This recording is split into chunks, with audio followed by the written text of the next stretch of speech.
Welcome to Corporate Caffeine. I'm Dacia Coffee.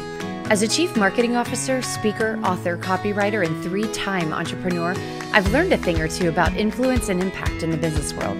So I want to share with you what I've learned about how to be heard, be seen, and be successful, and introduce you to the people I've met along the way who learned how to unlock their potential. Welcome to Corporate Caffeine. Today, you are going to meet Dave Seligsohn. He is the Senior Vice President of Strategic Solutions at Bluewater Learning. Now, this is a company that uses technology to develop their people and honor their work.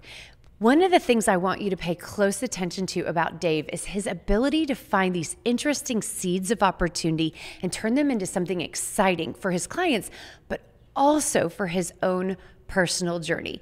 And you are going to be very surprised about how he took his background as a principal, yes, you guys, at a school system with kids, and turned it into this bold, exciting corporate career. Let's jump in. Dave Seligsohn, we are so excited to welcome you to Corporate Caffeine. Thanks for being here today. Happy to be here. Thanks for having me. Awesome. So how's your Monday going? Recording on a Monday, that was brave. It's not just a Monday, but it's the Monday of moving our offices, the Monday of moving our house. So this is quite the busy week. Oh my goodness. I'm looking this way because my beautiful wife's over there, and it's quite a Monday. So it's good. It's rainy. It's Texas. Yeah, and it's good. You know you're not getting paid for this. You gave up all those things to be here. That is extreme generosity on both of y'all's parts. We may go out to dinner after this. A promise is a promise. Okay. Definitely. Yeah, I left my wallet at home. Just saying it's not here. Well, we have a cousin that's known for that all the time. Oh, yeah. I won't want to say his nickname for that. He's not listening, but it would be hilarious. Everybody in our family I don't know if he knows. owns a wallet, but that's yet to be. I wouldn't have come, but she promised me the hood of a truck. So Definitely no. I saw an old S10 that I picked one up. It's in the garage. It's not that one. Exactly. We're going to have to tell that story online sometime. Yeah. But speaking of things like that we have to tackle before we dive into the conversation and why I wanted you, we got to talk about the beard. Everybody's going to ask, because you even pointed out every time you post on LinkedIn or any other social media, doesn't matter what you're talking about, it's all about the beard. It's all about it. I will claim and honestly state that it happened before the whole pandemic. So it was grown, it was long, and it wasn't a result of. I set a trend. That's right. And then everybody kind of followed through. And again, my wife's going, it's all because, and she's not wrong. I have a rarity in a beautiful wife who loves beards. Yes. It's probably about as long as it's been, period, right now. My goal is to get it long enough so when the wind blows, I want it to flop up in front of my face. Oh my goodness. That's kind of the goal. And maybe it'll grow so long I can swing it around. You have a whole new comb over. Are you going to start entering contests? No contests. I know, right? Hey, they have them Those now. things are contests. fascinating. My barber actually said that they do, and he has actually said, and I'm not really sure how to take this kind of a compliment or whatever, but he said he says that I have a perfect beard and I should do that just the way it goes, whatever. I don't know what he says, but he does do that, and he actually takes care of another couple guys who he said mine's way better, and they enter these contests. I'm like, I'm not. I'm just hearing like a bucket list thing. I mean, my gosh, maybe this is one that you just need to check the box on. Enough people put it in his head. It's not going to happen. Okay, so have you always had a beard in your adulthood? It doesn't sound like it. I used to have a tight goatee for probably the majority of my adulthood, because one of the things you realize as a guy is when you have a beard, you don't have to shave there. So if you can cover the hard part to shave, which is your chin and your face, then you don't nick it. Yeah. And now, I mean, it's a piece of cake. So I got nothing up top to worry about. I don't have to shave. I might have to take note after this. We'll see if how this scar turns out. I had a mountain bike accident a while back. It's character, man. It's all character. Yeah. But you might not be able to grow mustache. That's true. In that may space. half of one. I know. But when it gets long enough, you'll be all right. Kyle has one of those beards that it gets bright red. So he's got that kind of strawberry blondish hair, but then his beard was red. And you had it for a couple years. It may have a little bit of gray in it now. Just maybe. Yeah, it's been a few years. My hair was black, and then it actually does come down, and right about here, it turned red. Like, so my facial hair was always red. Yes. Now, clearly, red turned to white. Not an issue. It happens. But yeah, again, my wife's over there going, because she's like, I would say she's a strawberry blonde. Definitely. Yeah, gorgeous hair. Yeah. I love it. Yeah, she should be on camera, not me. Next time, for sure. Different episode. I know. Okay, so back to why we invited you besides the fabulous beard. Why don't you tell everybody a little bit about your background, what you do now, but take us back to, where your career actually started. Sure. I think it's probably important to know, just for context, that I'm from Philly, because that will probably help frame. Like, you don't need any more details. I'm so surprised you didn't bring your flag to hang behind you. Hold on. No, I didn't. But that will frame in probably a lot of the things I'm about to say. I actually wanted to be, you don't know this, but I wanted to be a sportscaster on TV coming out of high school and into college. So Football? I went radio, TV, film. No, I mean, I just wanted to be a sportscaster, like on the news. You know what I mean? Like on the That'd be neat. News. I know. Anyway, ended up becoming a teacher instead.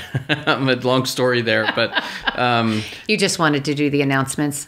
No, I really wanted to be a sportscaster. I actually had a friend who applied with 417 other people for an entry-level job that paid $12,000 a year, and he had to live in Manhattan. Yeah. And I just went on a weekend to New York. First time I took a trip to New York, and I was like, I don't want to do that. Like, I don't want to live in Manhattan. U-turn. Yeah, I don't do that. Yeah. You're living with a lot of people and $12,000 a year in Manhattan.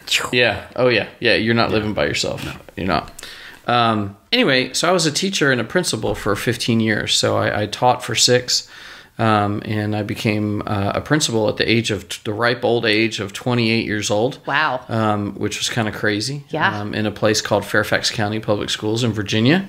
And Virginia, Fairfax County is probably not only one of the most high-profile districts in Virginia, but probably the nation. I mean, it's in and around D.C. It's got I was going to say military. Yeah, military. I know. We have a friend and a client that is up there. Yeah, it's big time. Office is out of there. There was no one within 15 years of me, like principal-wise. They were all way older. And I walked in, and I think they just thought, like, oh, look, cute, teacher of the year or something. Exactly. And I sat down, and they were kind of shooting. Why are you staying here? What are you doing? So did you get to coach? Since you were thinking sports broadcaster, did you get into coaching in my kids? I always coach my kids through football and rugby and different things. I coach my kids, but no, not at the school level, not the high school level. No. So I had in 2008, I had an opportunity to leave and start my own business. So I did, and I started my own business after that. That is kind of a cool story. I don't know how detailed you want. We do want to get into it. Let's go back. Anytime with a job that's as consistent as a principal, to take a leap and start your own business. Anyone who owns their own businesses before there's that nervous feeling. What am I getting into? All the security's out the window. Oh, yeah. You just hear about wanting to make sure that you get enough years, there's the right retirement package and summers off, or, significant amount of community respect, right, for what you do. And you're like, yeah, no, I'm out. I mean, okay, yeah, you've got to explain, because most people do not just make that career change. So there were 2 things that impacted that. The first was in Virginia as a principal, they had what they called was site-based leadership, and that basically meant you were the CEO of your school. You could do what you needed to do for your community. Cool. If you wanted to go write a grant and have funds and do something different than the next school, you could. I was always at very needy schools, very like Title I and very diverse. And when I got to Texas, it's very different. Here, if School A has anything different than School B, the parents of School B sue the parents of School A, and the district has an issue. So being a principal here was more about what not to do, and it was more about sitting in meetings and learning about legal whatevers, and not with the kids in the classroom and the family. So that was one thing that made it a little easier to let go of. Well, and knowing you, that's a big thing, because that is not how you think. No, that's not around what I'm not allowed to do and playing it safe, not so much. Yeah, I didn't do well with that. And so when I moved here from Virginia, we had a little townhouse, and we bought it for $150, and 2 years later, we sold it for $305, but somebody gave us $350 because they had this like escalating kind of clause thing that like, well, if someone outbids me, I'm going to up my bid and up to $3. So all of a sudden and then we moved here to Texas, and for $250 got a house, a big house, 3,000 on a golf course with a pool. And I was like, oh, real estate. Dave, we're trying to keep that quiet. Yes. You know, the people from California it's not that way anymore. Like, oh, I get a house twice as big. It's not that way anymore. Yeah, it's starting to catch up. It's starting to catch up. So in all that process, I was like, real estate. So I thought, I had an idea. It's so good. Let me go buy some properties. I wanted to buy 4. And you're still a principal. Still a principal. Okay, so this is like a side hustle. Side hustle, and but I don't know anything about real estate, so you have to understand that. I just know about start off with 4. If you don't know anything about it, I have 4 kids. I know, right? I got 4 kids. Oh, you look okay. Yeah, so I thought I'll buy one for each. They graduate college, they can live in it, they can rent it for income, they can sell it and get a good start. That was the plan. Gotcha. So I'm like, I don't know anything about real estate. So I went to these real estate conferences that people put on all the time. You hear them on the radio.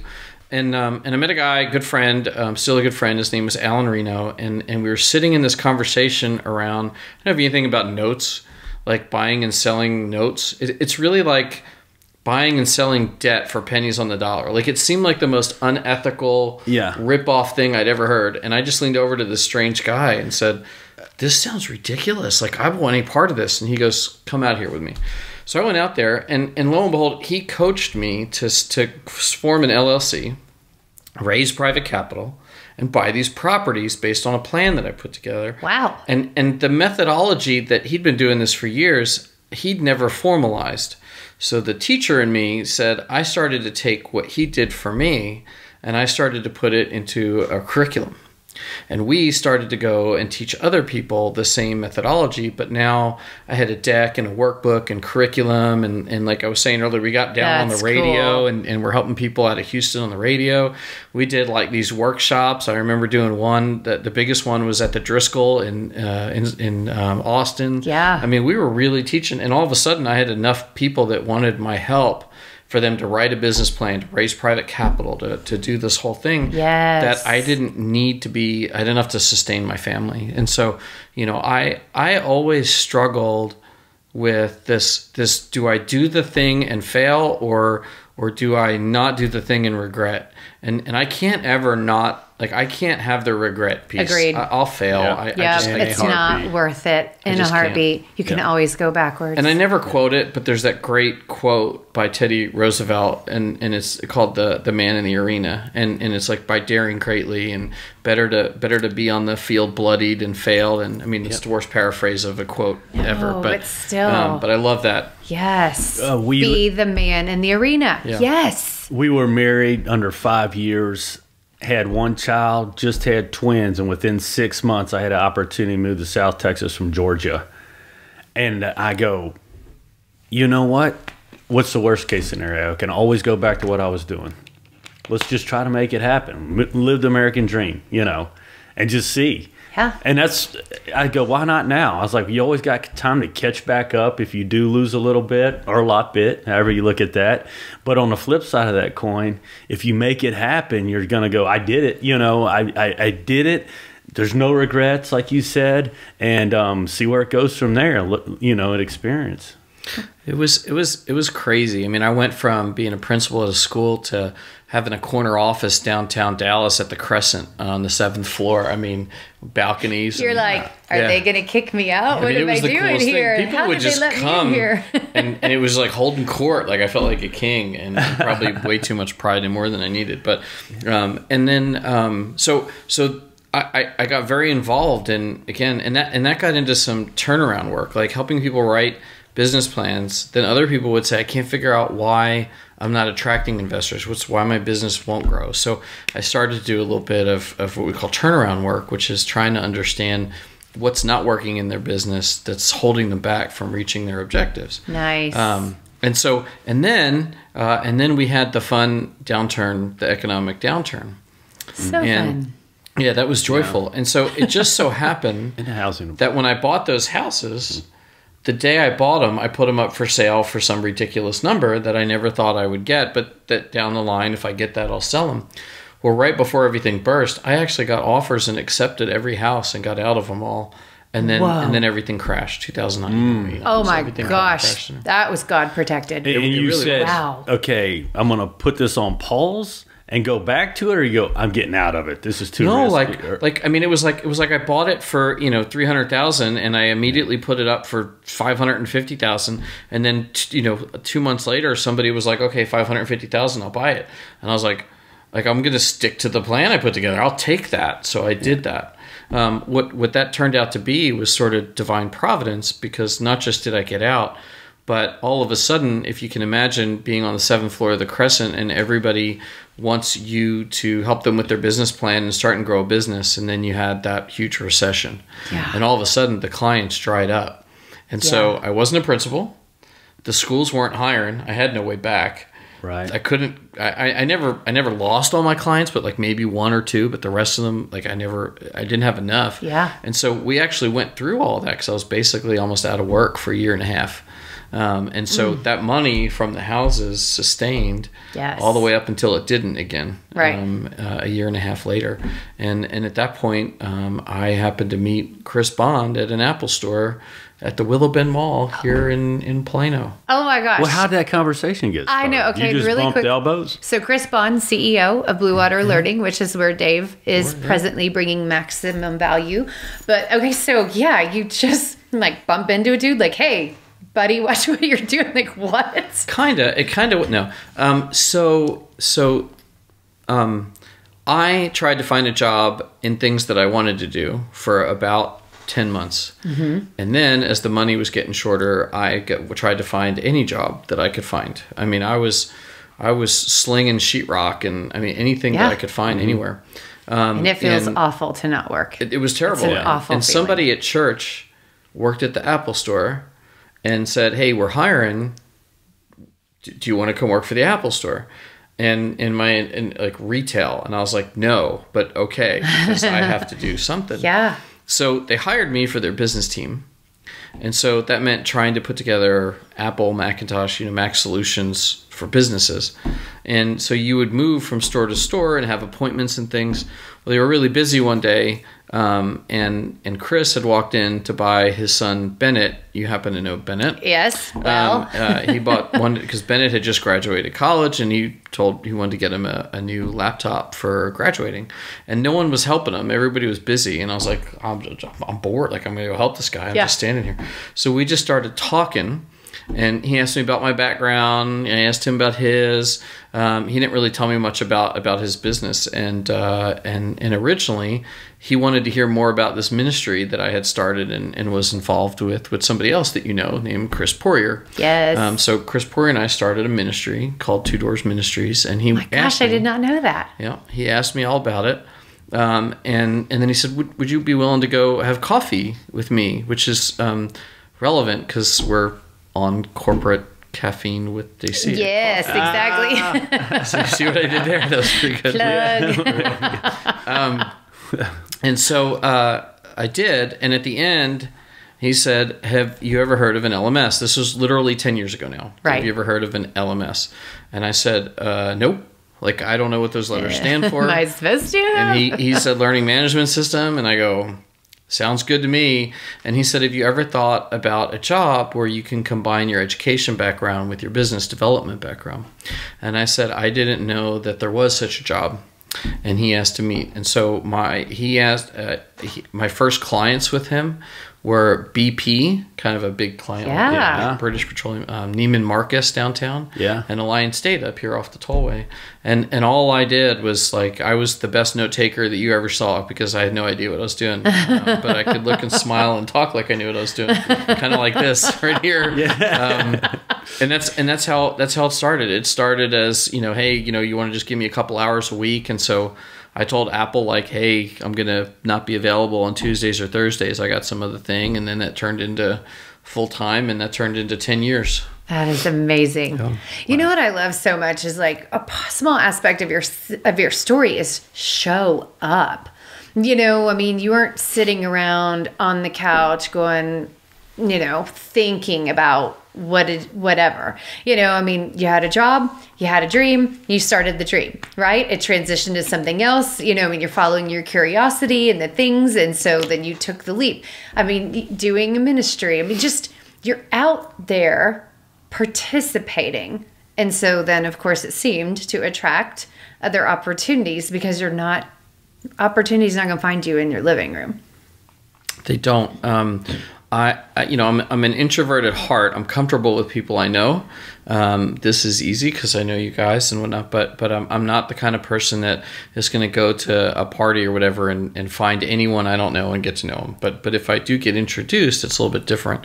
And so, you know, for me, I need an environment that helps. And so, you know, I guess the Apple Store at that time helped, being with people that I trust and value, that share similar values, that helps, and certainly having all of the support and love and care from my beautiful wife and family. I mean, those things also help, and there's a little bit of, I guess I'll have to say it this way. There's a little bit of that pucker factor when you're doing something kind of like you don't know where this is going to go that I like. I mean, I guess I like it, and I'd rather have that than not. But I mean, I will say it's a badge of honor. Like, you know, you have the Eagle Scouts with their Cub Scout badges or whatever. But, yes. You know, I served at the Apple Store during Black Friday.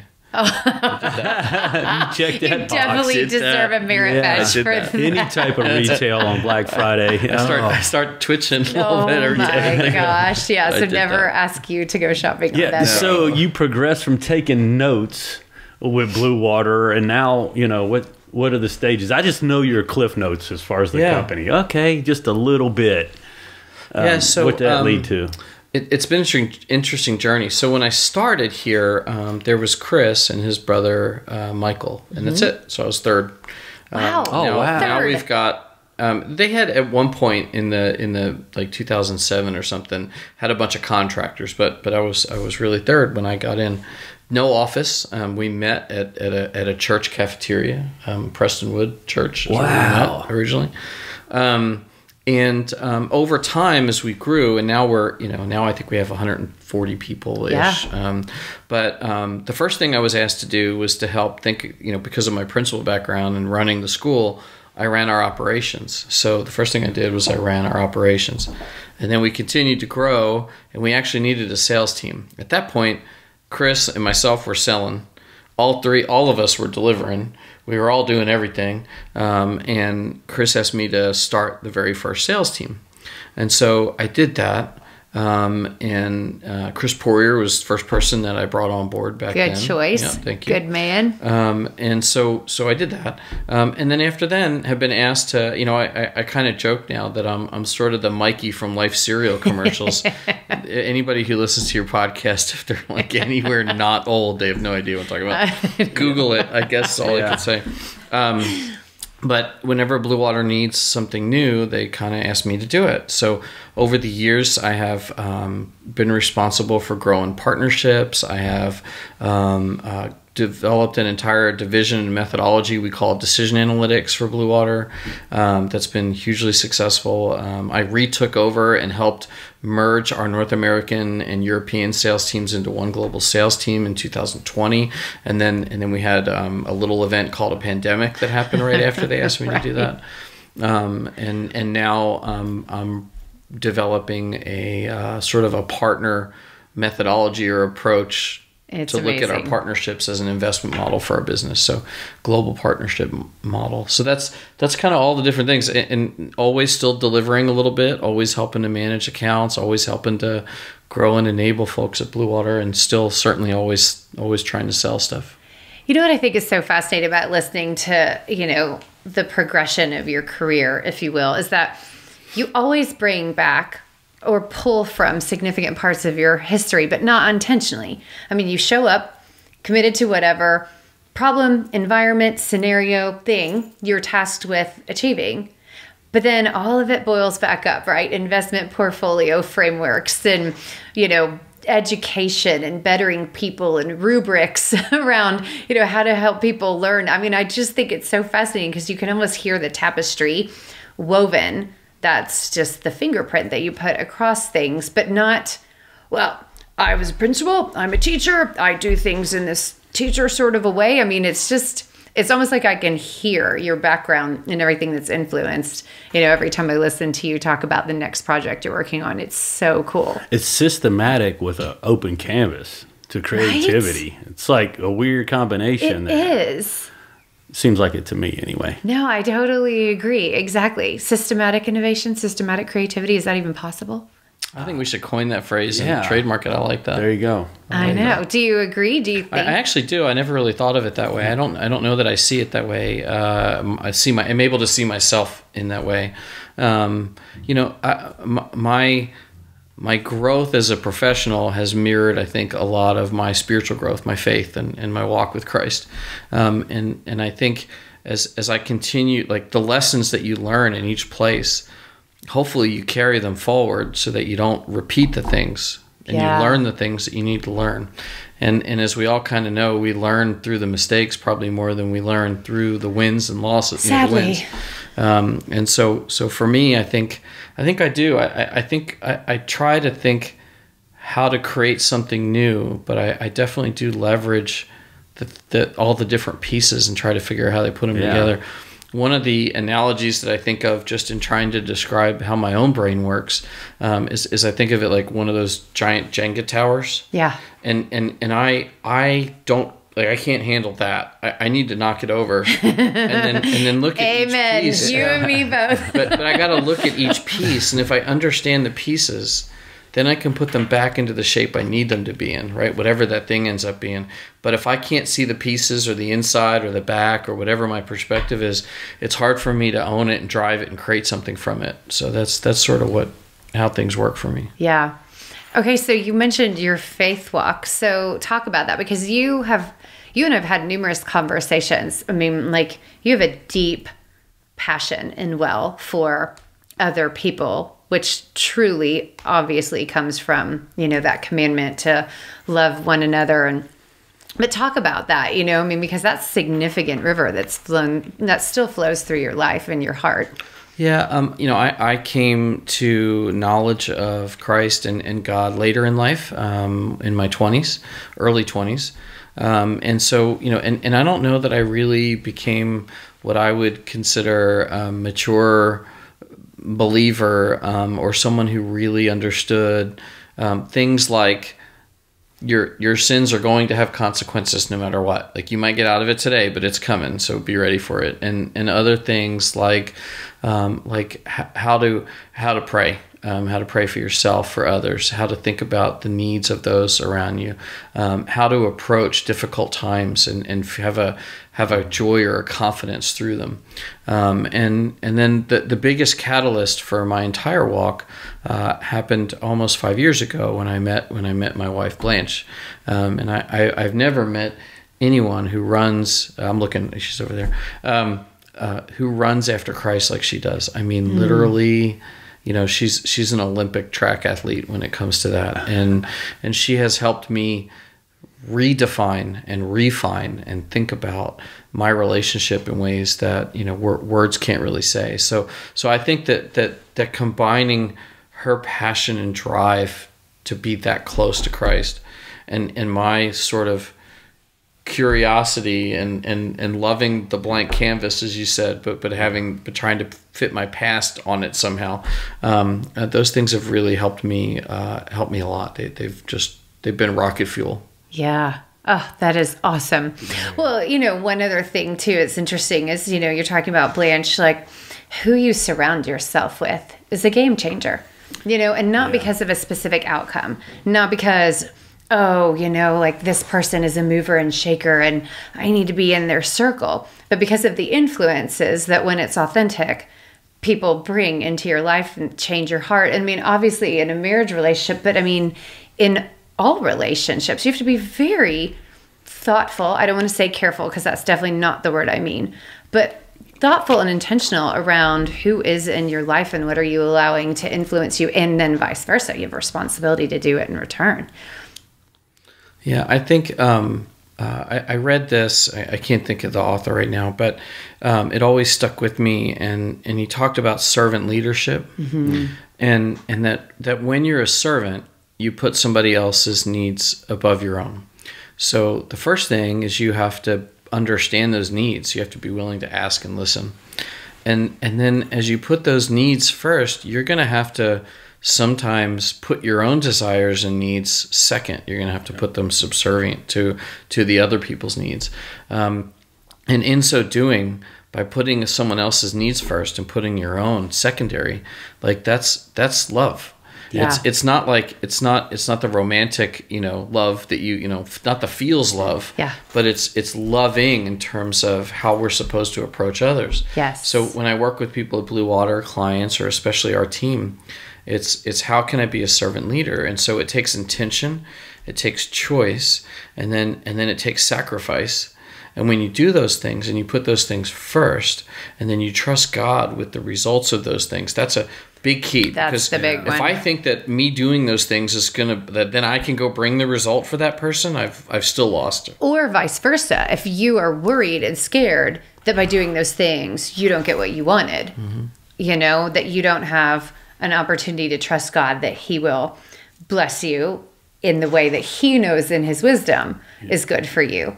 Well, then you can't be a true servant leader because you're thinking me, me, me, me, even if it's couched behind, a facade of other people. I think you're so spot on. That's huge. Yeah. And I think there's a, I heard, I think it was a youth pastor, because it's kind of just a funny way to say it, but he said you find out what someone's truly made of when life gives you the squeeze. What oozes out the back is what you're made out of, right? Like kind of, squeezing some kind of tube of goo or something, right? Yeah. And I just think, and I've always said, certainly to my wife and to others, like when I'm at my best is when the proverbial stuff hits the fan. Like that's when I'm at my best. I was a principal when 9/11 happened, and we were in DC, and my school shook because we were only less than 6 miles from the Pentagon when the plane hit the Pentagon. Wow. And we'd seen one tower. So like you're in super mode because every parent, everybody wants to know what's going on. Wow. We also, I don't know if any of you or your list, but like there was the DC sniper. Yeah. And our school was in the middle of like the pattern of DC sniper stuff. And when I finally hit that kid at the middle school, oh my gosh, you want to talk about red alert. And even at Bluewater and everywhere. So for me, when there's a struggle or a difficulty or whatever, that's not something to run from. That's when all of the gifts that I've been given jump in and trigger. My problem is when there's nothing to do and I'm lazy. That's my problem. Stop it. but I could sit on the couch and do nothing, and nothing begets nothing for me. Like I could do nothing begets nothing for everybody. Yeah, well, I don't know. I think I have a gift that way too. The more things that there are to do, I think, than my head, and I think it's really the God part of me. But I step it up a notch so that I can be more effective. That was interesting when you brought up on how you rely on God and your faith, even in the business world. And a lot of people, I don't think, mix those very well, the business world and personal life, because you're giving up control in something that you're always used to controlling the outcome of in business. Nice, yeah. And, that's... You have to have that faith to give up that ego and that control, Yes. and trust that things will still be okay. Well, because so many things affect so many people, especially in leadership roles. You're just not relying on you and what you bring home to your family. You're relying also on what they're bringing home, their careers, their paths. And you're like, okay, if I don't trust in this and they don't do the right thing, it's all of us. It's not just one of us, I mean, it's so interesting too, because we don't always choose the people we work with, right? So the massive influence that you can have with these people that have been somewhat thrust together. I mean, yes, there's a lot of talk about culture, and obviously with a company like Bluewater, you guys are very values aligned and thoughtful about that. However, I mean, people are still going to be people. Different walks of life. Everybody's going to have a good day and a bad day. Doesn't matter. You're Christian. Doesn't matter. All of a sudden you have magic dust over you that makes you always kind, always easy to be around, and always making good, healthy servant leadership, decisions. But I think you're so right, Kyle, thinking about being so intentional around bringing that into your work life. I mean, it's inspiring. It's exciting about what's possible when you repaint the world like that. There's a lot of things I don't have control over, but I can choose to love. I can choose to, those are choices that I can make every day that I can. And I know that if I do that, I know God is faithful with it. It might not be today. It might not be something that I even see, and that's okay. I just have to be faithful in that. So, for me, there are things that I can choose to do every day, and I don't know. I probably have yet to make it through a day where all those choices were done the right way, but I try to make a couple of them maybe more right than I did yesterday, and if I mess up, I'll try again tomorrow. Right. I think half the battle is to know you do have choices. Because I can tell you when I get in a dark mood or something, that's the first thing to go. I can't imagine that you've ever been in the dark. I can vouch for that. It's not often, though. Believe me. She's definitely the better half of the relationship. I never get impatient. Never. As an example. But, knowing you have a choice, even if you're not happy about it, is, profoundly impactful to just deciding you're going to have a life that's worth living is maybe the best way to put it. It's interesting because even in your conversation, it seems to flow back and forth so naturally. You'll bring up your wife and, go back to work, and Chris Poirier and, the ministry, and then, working together eventually, and even how you and Chris Bond, ended up working together, so, in a totally different environment. Just so interesting. Yeah, there's been a lot at Bluewater. Before Bluewater, and I've been there 10 years, I think I said, but I'd never really been in one place any more than 3. It'd been 3 years at this place, and then 3 years at the next, and 3 years there. And 10 years is really kind of neat, but there have been so many opportunities to do so many things. But even inside Bluewater, the pendulum swings. There are times where we're driving the business, and then there are other times where the thing I'm asked to do is over there. Like it's off. Go make that matter enough that the rest of us will look at it. And until you do that, good luck. We love you. We're going to focus here.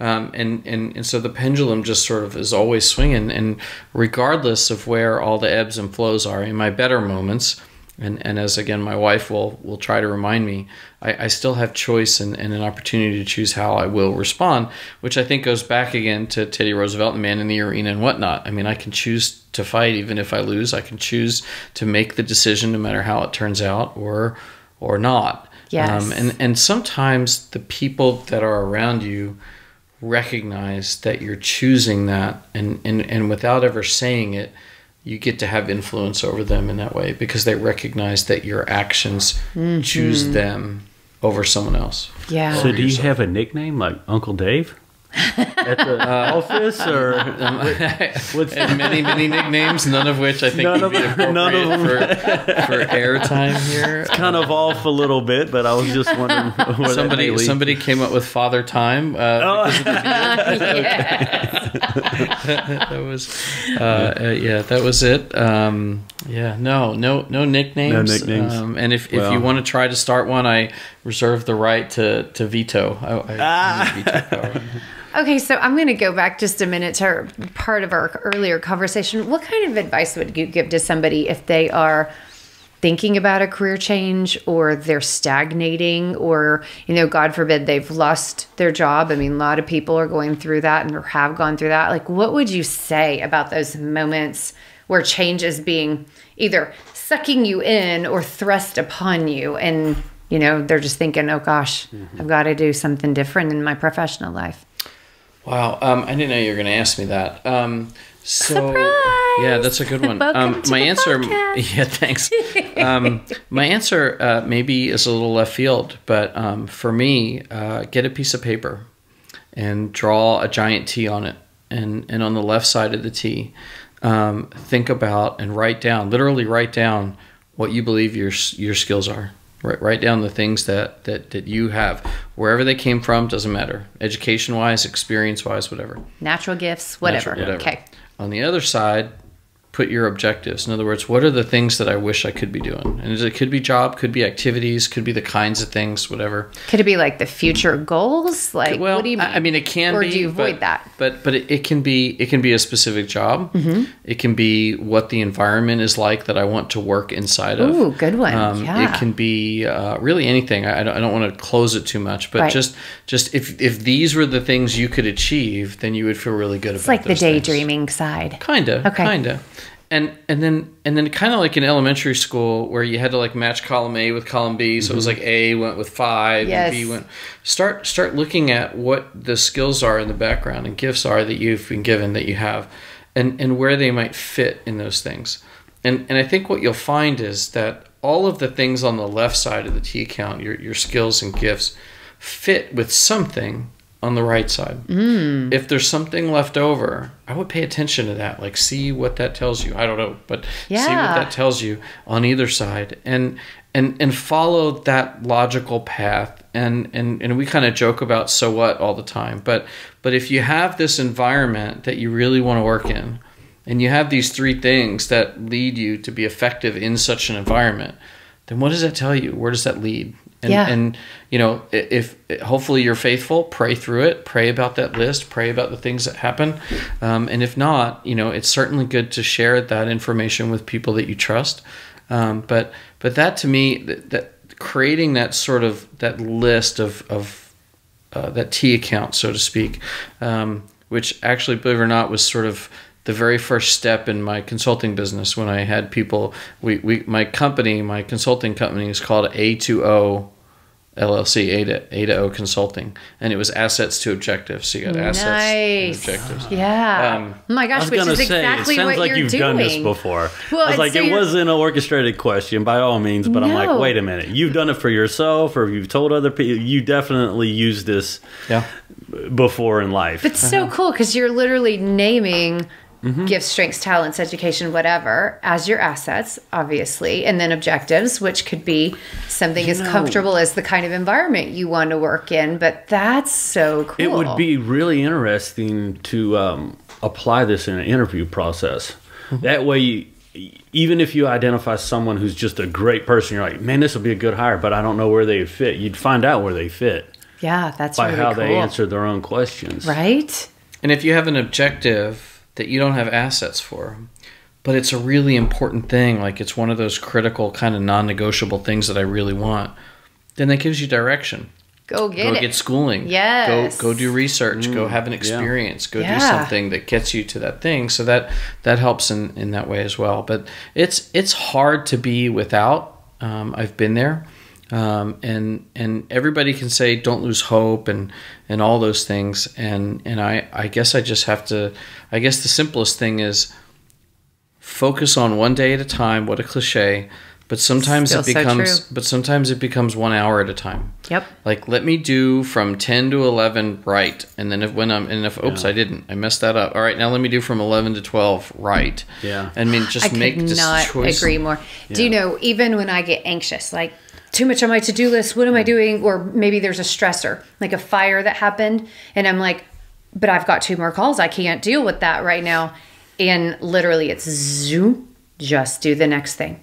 You cannot do anything else. Just do the next thing. And you're advocating for that kind of as a philosophy around, just move forward, making good choices as you're capable of in that hour. It's just a small fail. Yeah. Like you're, you know, talking about people have to fail to succeed, this, that, and the other. But all that is just a little chunk. And you see so many people have the first half of their day be miserable and they almost give up on it. They're checked out before lunch. And like you said, if you just set that next hour and go, it's reset button, it's time to hit another objective, just start another task, reach in the, say, okay, I'm done. I'm not even messing with this anymore. I'm going to grab another task on the list and hit it and have a whole different, view of it. Yes. I love that. It's interesting about this tea, like thinking back, when we walked away from our oil and gas or our trucking company, he took a year off to get to know the boys again and all this other stuff, but it sent me, because I had to go, quote unquote, back to work, right? From being the backside, that's a weird way to put it, of the entrepreneurial couple, and so at Halloween, he was the horse's front. Yes, exactly. Yeah. Now guess what? I'm the horse's the back end of it. My goodness. Yeah. So, but when I had to go, quote unquote, back to, the corporate world, and I had, just spinning, but I didn't know to write down. Like, I knew you hear this, skills and strengths and this, that, and the other, and I was writing that down, but I ended up writing down the companies that would be just dream companies to work for. I didn't know what I'd do for them, but like Container Store, was one of the best companies to work for at the time. And you heard so many amazing things, and, conscientious capitalism. And I thought, wow, that would be a cool environment. And, and each one had a weird, different, sometimes it was beautiful office, or God, I would just love to work right down the street, Mm-hmm. And it was about 30, 40 companies. But it's funny because it wasn't about the companies. It was about why I wanted to work there. And it did end up gearing me towards, working in a marketing agency. And that was definitely a God light, like lamp unto my feet that led me there. But it was very similar in exercise, even though I had no framework or rubric, your word, around that. But so cool, because I'm like, I can totally vouch for that, because I learned so much through asking the question, well, why do I care about that company? What is piquing my curiosity around that company? And that actually ended up in sort of a list like you're talking about. Oh, yeah. So you didn't ask me anything. You didn't ask me a question about the ministry and how it started, but there's a very relevant tale in that Chris Poirier, before he came to Bluewater, and he should be here, but he's not. Hopefully he'll hear some of this. But he was not happy in his current job, and he had seen me work with other people, help them start businesses and all that. And he thought, man, how great it would be to be my own boss and to grow a business that mattered. And so I took him through that process. And did y'all know each other from church? Yeah, we've been friends from church. Our families grew up, our kids grew up together. We've known each other. Okay. He's been at Bluewater 7 years, but I've known him since 2004. Nice. Yeah. Okay. And so he listed all, like, we tried so many different businesses for him, and none of them fit, that none of them made sense.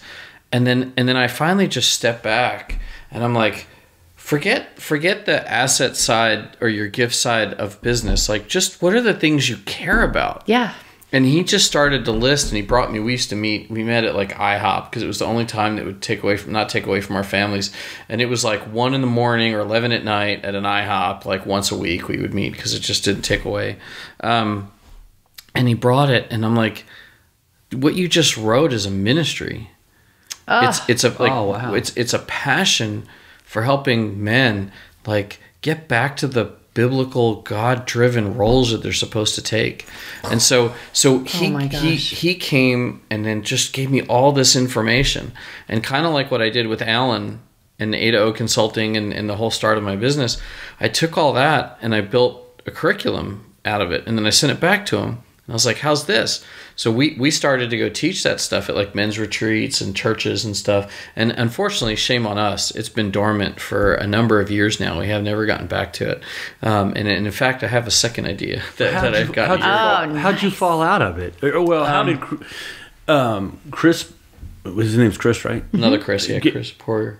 How did he fall out of it, since he was so dead? Well, we did it together. Okay. And then his business, where he was, became so overwhelming, he actually started to have some physical issues. He took a trip to the UK and thought he was having a heart attack. Turned out to be just stress related, whatever. So scary, though. Oh, wow. And at that time, this is God working behind the scenes, I was asked to go start a sales team at Bluewater.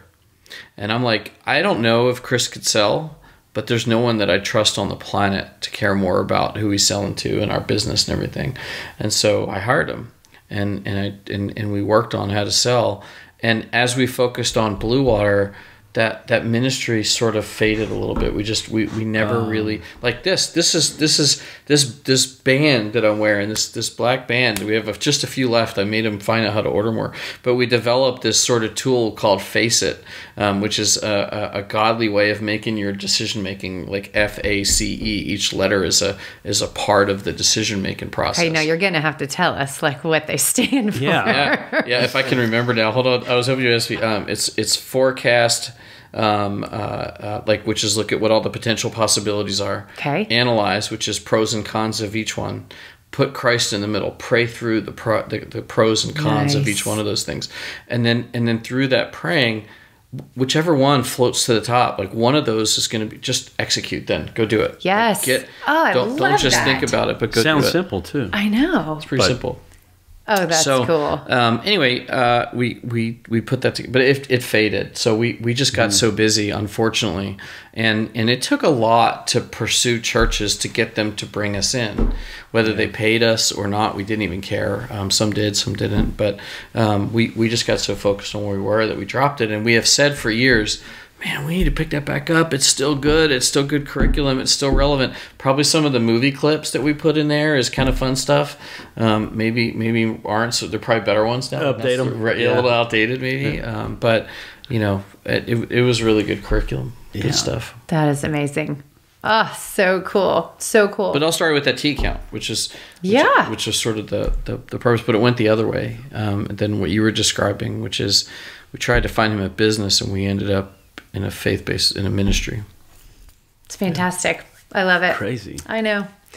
Well, Dave, I had wanted to dive into decision analytics today, but honestly, I think we just have to bring you back. I'm like, because there's so many stories behind decision analytics. One of my favorites, what is great.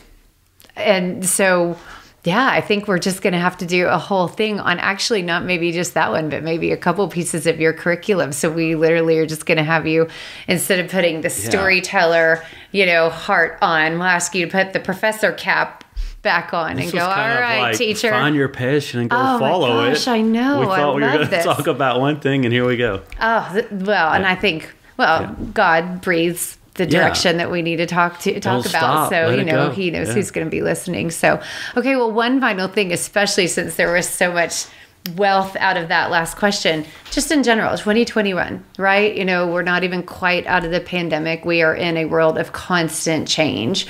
What kind of advice or encouragement or just, what would you want the world to be, or what do you want people to think on in a time like this? Man, just the first thing that comes to mind is we need to stop operating out of fear. We have to eliminate fear, and you might not know where to go, but let's not choose the place to go that's being driven by fear. Yes. And so what are the things before me that I would do if I wasn't afraid? What are the choices that I could make if I had confidence that I wouldn't get hurt, or I wouldn't get sick, or I wouldn't lose my job, or I wouldn't whatever.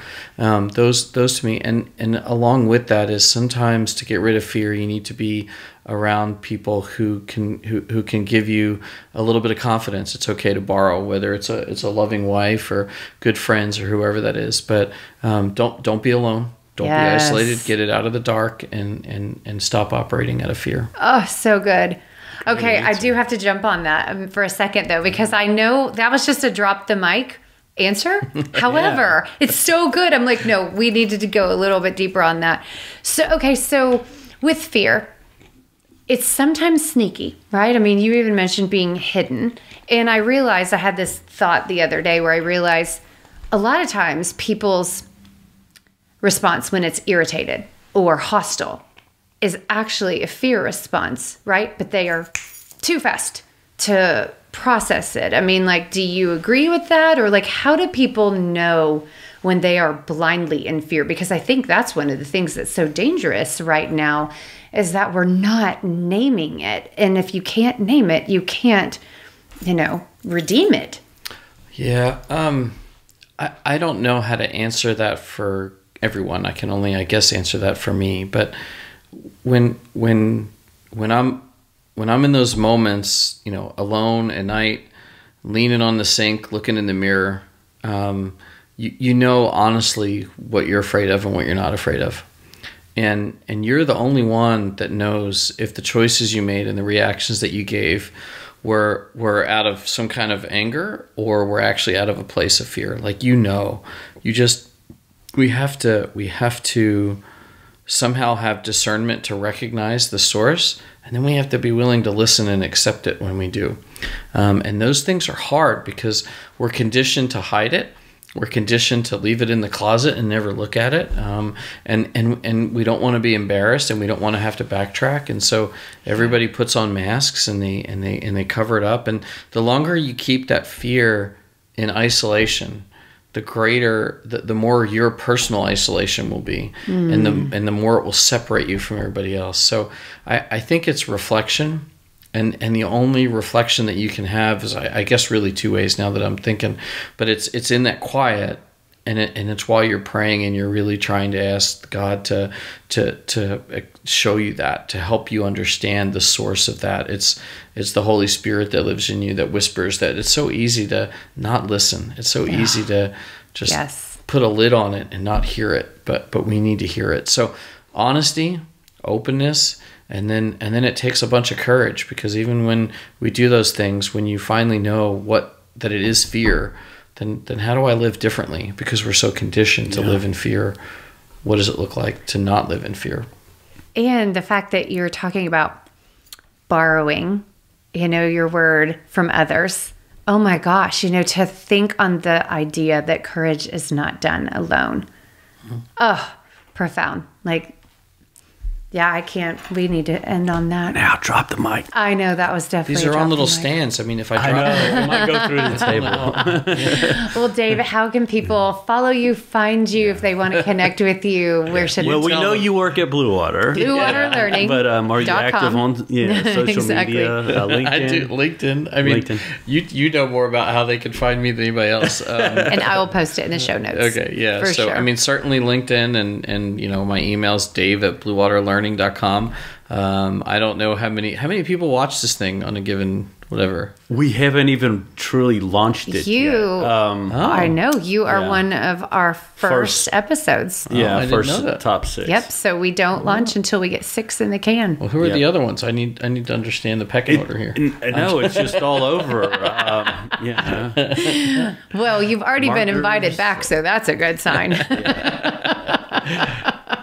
Awesome. Well, thank you so much for joining us today. This has been amazing. It was fun. Thank you too. Yep. Thanks. If you enjoyed this episode of the Corporate Caffeine podcast, please help us help you by subscribing. I also hope you'll find us on social media. You can follow me, Dacia Coffee, and my company, The Marketing Blender, by searching us on your favorite platform or checking out the show notes for the links. We bring this to you because we envision a business world full of meaning, connection, and prosperity for us all. Until next time, onward and upward.